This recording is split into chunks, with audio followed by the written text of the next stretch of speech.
야곱이 베델에서 떠납니다. 떠나서 에브랏이라는 곳까지 가게 되는데 어, 이 에브랏은 가는 길에 있었던 성이었던 것 같아요. 그러니까 목적지가 에브랏은 아니었던 것 같습니다. 거기서 라헬이 해산하게 되었습니다. 아마 그 전부터 라헬은 임신 중이었겠죠. 그리고 이제 이 에브랏에서 이제 베냐민을 낳게 되죠. 이 에브랏은 성경에서 자주 등장하는 베들레헴입니다. 예수님이 이곳에서 탄생하시기도 했죠. 어, 이 에브랏 베들레헴에서 베냐민도 어, 태어난 것입니다. 19절에 여기가 베들레헴이라고 나와 있습니다. 어, 안타깝게도 라헬이 베냐민을 낳다가 죽습니다. 17절에 그가 굉장히 난산했다고 돼 있어요. 난산하고 있는데 산파가 두려워하지 말라 지금 등남하고 있다 이렇게 얘기를 하는 거 보니까 아기가 거꾸로 나오고 있었던 것 같아요. 그리고 어, 이제 라헬이 거의 이제 죽어가면서 이 아들의 이름을 붙였습니다. 베노니라고 붙였는데 슬픔의 자식이라는 뜻입니다. 슬픔의 자식이라는 뜻이죠. 이제 라헬이 아들을 굉장히 갖고 싶어 했잖아요. 굉장히 갖고 싶어 했었는데 어, 그 아들을 갖게 되었는데 이제 자기가 죽어가고 있는 것을 직감한 거죠. 그래서 슬픔의 자식이라고 이렇게 지었습니다. 어, 그 참, 라헬의 인생이 참, 기구하죠.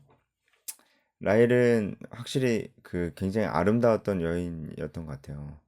근데 요셉이 아니고 이제 야곱에게 시집을 와서 남편의 사랑은 받았지만 아이를 잘 갖지 못하는 그런 어려운 가운데 하나님께서 많은 은혜를 주셨지만 또 하나님께서 은혜를 주셨음에도 그 드라빔 신상을 의지하는 모습도 라헬이 보였었고 어,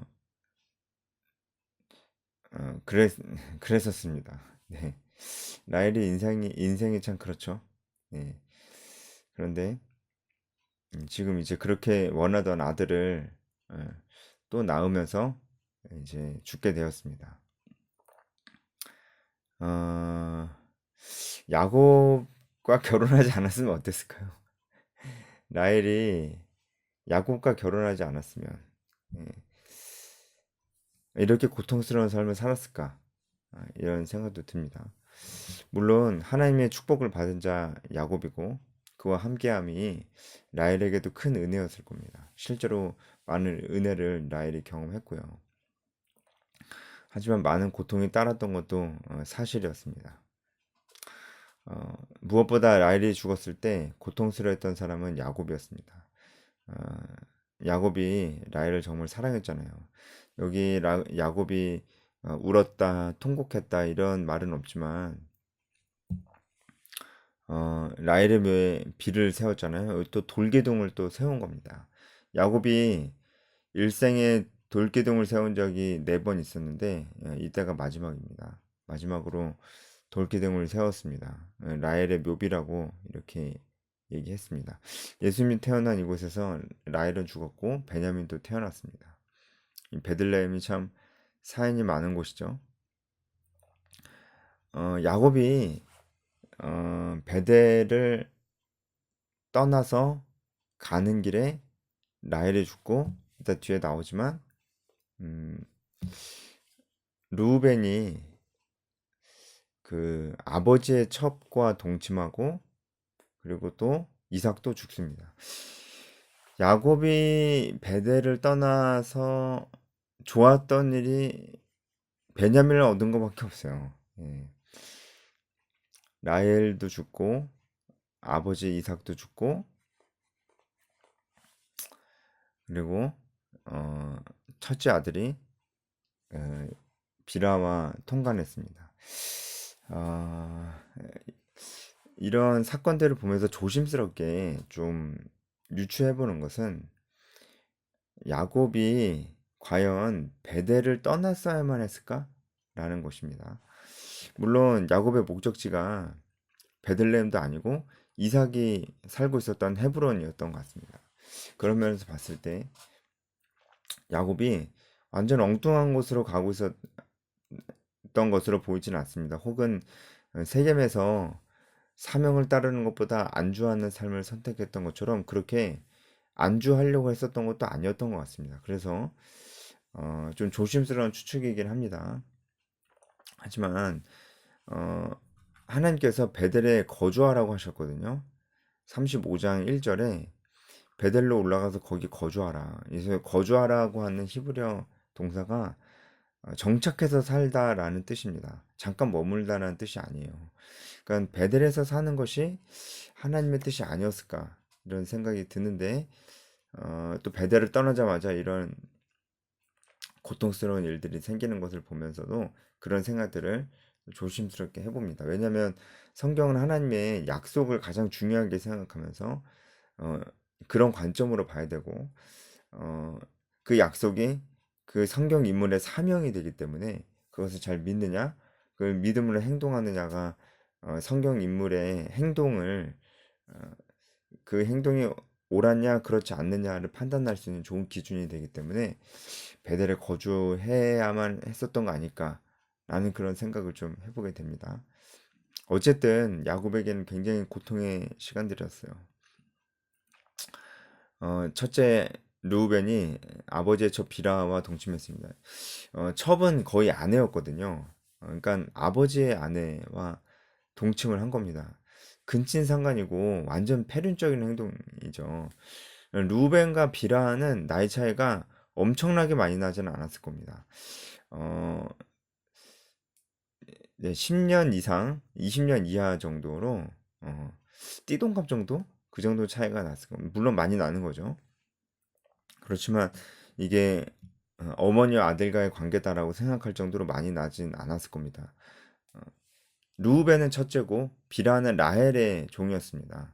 그렇기 때문에 라헬은 또 레아의 동생이었죠.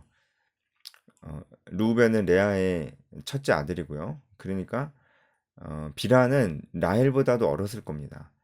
어, 그러니까 나이 차이가 막 20살, 30살까지 나지는 않았을 겁니다. 그럼에도 불구하고 근친상간이고 아버지 아내를 범한 거고 통간이기 때문에 굉장히 충격적인 일이죠. 그러니까 이것은 야곱의 아들들이 지금 하나님의 은혜를 다시 한번 경험했거든요. 세겜에서 자신들의 어떤 그 과오가 굉장히 큰데 그럼에도 불구하고 야곱의 아들들이 회개했다는 그런 내용이 나오지 않죠. 물론 야곱의 명령에 따라서 신상을 버리고 그것을 상수리 나무 아래 묻고 세겜을 떠나긴 했었지만 그 이외에 그들이 어떤 하나님의 명령에 순종했다는 것들이 보여지지가 않습니다. 그럼에도 불구하고 하나님께서는 그런 죄악된 야곱의 집안에 또 나타나셔서 여러 가지 아브라함의 언약과 여러 가지 약속들을 또 다시 한번 해주십니다. 여러분, 그 어제 봤던 말씀이었긴 했지만, 어, 오늘 이 루벤의 행동을 보면서도 또 야곱의 석연찮은 행동, 이제 베델을 떠나면서 가는 이런 석연찮은 행동들을 보면서도 여러분들은 어떤 것들을 묵상하십니까? 우리가 흔히 알고 있는 성경의 인물들은 사실 우리가 정말 믿음의 모델로 딱 삼을 만한 그런 인물들은 아닙니다. 물론 그들이 우리의 믿음의 모델이 될 만한 일을 했습니다. 그런 일들을 했었죠. 아브라함, 이삭, 야곱 다 그런 믿음의 행동을 했었습니다. 뭐 아브라함은 또 여러 번 했었고 이삭도 그런 일이 있었고 야곱은 야복강가에서 어떤 기도 이런 것들 분명히 있었습니다. 하지만 그들이 믿음의 행동을 했었을 때보다 안 했을 때가 더 훨씬 많아요. 그러니까 이들의 인생이 우리의 정말 믿음의 모델이 될 수 있을까라고 했을 때, 참 그렇게 보기 힘들다라고 할 때가 많아요. 여러분, 이런 사실은 우리에게 뭘 얘기해 줍니까? 성경은 인간 모델을 제시하는 책이 아니에요. 성경은 하나님의 은혜를 제시하는 책입니다. 오히려 아브라함부터 야곱까지 이들이 우리의 믿음의 모델이 과연 맞을까라는 생각이 들 정도로 너무나 결함이 많아요. 너무나 잘못을 많이 해요. 그럼에도 불구하고 은혜를 주신 분이 하나님이십니다. 그러니까 하나님의 은혜가 그 은혜를 받을 자격이 없는 인간들에게 계속해서 주어지고 있는 것이에요. 그래서 우리는 아, 야곱에게 뭔가 우리가 배울 점이 있을 것 같은데 아무리 좋게 보려고 해도 그런 면들이 잘 보이지 않고 해도 실망할 거 없습니다. 왜냐면 우리는 그것을 찾으려고 하는 게 아니고요. 그럼에도 불구하고 하나님의 은혜가 굉장히 크다는 거. 야곱에게 부어지는 하나님의 은혜가 그럼에도 크다는 것을 우리가 볼 수 있는 것이고, 루벤이 이런 끔찍한 일을 저지름에도 불구하고 하나님께서 이들을 이스라엘의 12조상으로 세우신다는 거. 이것이 루벤도 야곱도 야곱의 아들들도 정말 잘나서가 아니고 오히려 그들이 정말 죄인인데 하나님께서 아브라함에게 하셨던 그 약속을 이루어 가시는 것이고, 하나님께서 그럼에도 불구하고 그 약속을 이루어 가시는 것이고 은혜를 주신다는 것입니다. 그렇다면 우리가 계속해서 같은 묵상 앞에 서게 되는데요. 우리도 야곱과 어떻게 보면 루벤과 비교해도 그에 못지않는 죄인입니다. 우리도 그럼에도 하나님께서 야곱보다 어떻게 보면 그보다 더 큰 은혜를 우리에게 주시는데, 야곱은 예수 그리스도를 몰랐지만 우리는 예수 그리스도를 알고 예수님의 피로 우리 사신 바 되었습니다. 그럼 우리는 어떻게 살아야 될 거라는 질문을 하게 되는 것이죠. 우리는 루벤보다 더 악한 죄인인데 더 큰 은혜를 받았습니다. 우리는 어떻게 살아야 될까요? 우리가 잘 살아야 됩니다. 우리가 잘 살아야 되는 이유는 우리가 이미 큰 은혜를 받았기 때문입니다. 우리는 이 은혜를 받기 위해서 사는 게 아니고 이 은혜를 받았기 때문에 사는 겁니다. 이것이 아주 큰 차이입니다. 우리는 구원을 얻기 위해서 잘 사는 것이 아니고 이미 받은 구원에 반응하면서 사는 것입니다. 그래서 구원은 취소되는 것이 아니죠. 자, 베델을 떠나고 나서 야곱에게 너무나 충격적이고 슬픈 일들이 연속해서 일어나는데 르우벤이 이제 비라와 동침하는 것입니다. 아무래도 라헬이 죽고 난 다음에 비라도 많은 힘을 잃었을 거예요. 르우벤이 그 틈을 타서 어, 동침한 것일 수 있습니다. 그러니까 더 나쁜 놈이죠. 르우벤은 그렇게 된 것입니다. 그 다음에 레아와 라헬의 아들들, 이제 이스라엘의 12조상들이 이제 소개가 됩니다. 소개가 되죠. 그리고 드디어 야곱이 기럇 아르바, 네 개의 성이라는 뜻입니다. 기럇 아르바 마므레, 이제 아브라함과 사라가 묻힌 곳이죠. 거기 이제 살고 있는 이삭에게 이르렀습니다. 이삭도 이제 거기서 죽었습니다. 마지막으로 우리가 한 가지 더 묵상을 해봅니다. 이미 이전에도 묵상을 했던 부분인데요. 야곱이 그 인생에서 어떻게 보면 가장 잘못했던 것이 있다면 그가 하나님의 약속을 온전히 신뢰하지 못하고 혹은 하나님의 약속과 그 사명을 이루는 것보다 다른 것을 더 우선순위에 뒀었던 적이 있습니다. 그러므로 인해서 야곱은 인생의 많은 부분을 허비했습니다. 제일 처음에 라헬을 아내로 삼은 것, 그래서 7년, 그 다음에 세겜에서 안주하면서 거주했던 것 10년, 벌써 17년을 허비하게 된 것이죠. 만약에 17년을 더 빨리 베델에 오고 이곳 헤브론에 왔었다면 야곱은 그 자식들이 이방 문화에 노출되는 것을 더 방지할 수 있었을 것이고, 아마도 세겜에서의 비극이나 이런 르우벤의 이런 패륜적인 행동들을 보지 않았을 수도 있었을 겁니다.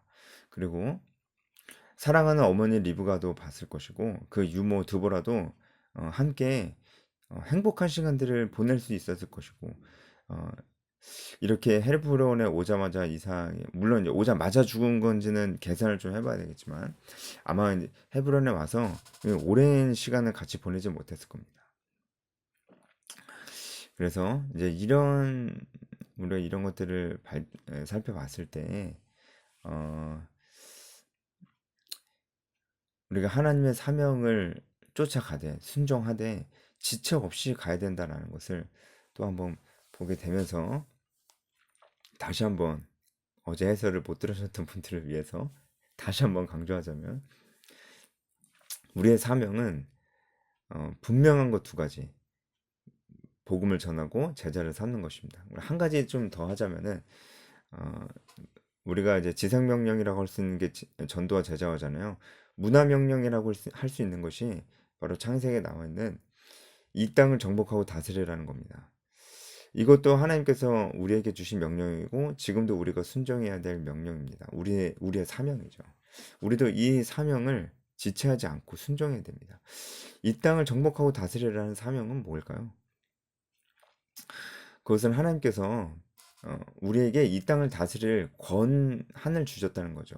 하나님께서 우리에게 권위를 주셨습니다. 그래서 우리는 이것을 위임 권위라고 합니다. 하나님께서 주신 권위로 우리가 이 땅을 다스리는데 우리가 뭐 대통령이 되고 왕이 돼서 다스린다는 얘기가 아니고 우리가 이 땅에서 영향력이 있다는 것입니다. 그것을 우리가 인지하든 인지하지 못하든 크리스찬은 이 땅의 이 역사 가운데 인류의 역사 가운데 미치는 영향이 어마어마합니다. 왜냐하면 그것이 하나님께서 정하신 것이기 때문에 그래요. 크리스찬들은 모든 인류에게 영향을 줍니다. 역사를 써나가는 그런 주인공이 됩니다. 그래서 안 좋은 역사를 쓸 수도 있고 좋은 역사를 쓸 수도 있죠. 우리는 하나님께 받은 이 위임 권위를 잘 사용해야 됩니다. 어떻게 잘 사용할 수 있을까요? 바로 하나님의 뜻이 이 땅에 이루어지게 해야 됩니다. 하나님께서 기뻐하시는 일들이 이 땅에 이루어지게 해야 됩니다. 그게 뭐겠어요? 하나님께서 성경이 우리에게 가르쳐주는 가치관들, 도덕적인 기준들, 생활의 양태들, 이런 것들이 우리 삶 속에서 이루어지되 이것이 믿는 사람에게만 적용돼 아닙니다. 믿는 사람에게만 적용되는 게 아니에요. 이 땅을 정복하고 다스리려 했을 때 믿지 않는 모든 자들, 모든 피조 세계들에게 하나님께서 이 땅을 만드실 때부터 하나님께서 제정해 놓으신 가치관들, 도덕적 기준들, 생활의 모습들이 그들에게도 다 적용이 돼야 됩니다. 그래서 이제 결혼, 가정, 성적인 것 이런 부분들도 하나님께서 기뻐하시는 대로 도덕적인 것도 하나님께서 기뻐하시는 대로 이 땅에 세워져야 되는 것입니다. 우리는 이런 것들이 이 땅에 어떻게 세워질 수 있을까 관심을 갖고 지켜봐야 되고 그래서 이 땅의 위정자들이 그 하나님의 뜻을 이 땅에 실현하고 있는 것인가 그들의 하나님을 알지 못하는 자들이라 할지라도 이 땅에 실현하고 있는 것인가 우리가 그래서 그런 면에서 위정자들을 판단해야 되고 우리가 투표라는 우리의 권리도 행사를 해야 될 것입니다. 이것이 또한 우리의 사명이라고 볼 수가 있습니다. 전도와 제자 그리고 이 땅에 하나님의 통치가 실현되게 하는 것 이것이 우리의 사명이고 우리가 지체 없이 순종해야 될 것입니다. 여기까지 하겠습니다.